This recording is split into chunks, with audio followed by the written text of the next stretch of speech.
এক বাড়িতে ইফতার করতে এসে ইমাম সাহেব টাকা চুরি করেছে।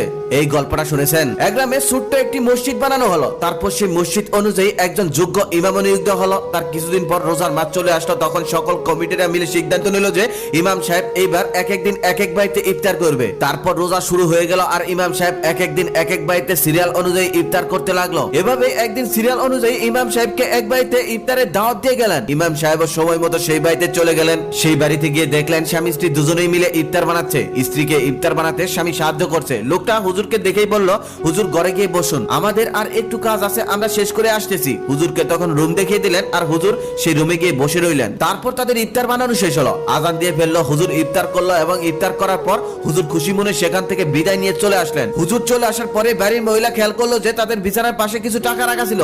সেই টাকাগুলো এখন আর পাওয়া যাচ্ছে না। কিন্তু এই বাড়িতে হুজুর ছাড়া আজকে আর কেউ আসেওনি। অনেক খোঁজাখুঁজি করার পরেও টাকাটা আর পাওয়া গেল না। তারা ধরে নিল যে টাকাটা হুজুরই নিয়েছে। মসজিদের ইমাম সাহেব টাকা চুরি করেছে। এই কথাটা ভাবতেই তারা দুজনে অবাক হয়ে গেল। খুব স্বাভাবিক। এরপর থেকে তারা আর ইমাম সাহেবকে সম্মান দিতে পারছে না। লজ্জায় কাউকে বলতেও পারছে না। কি করে বলবে ইমাম সাহেব টাকা চুরি করেছে?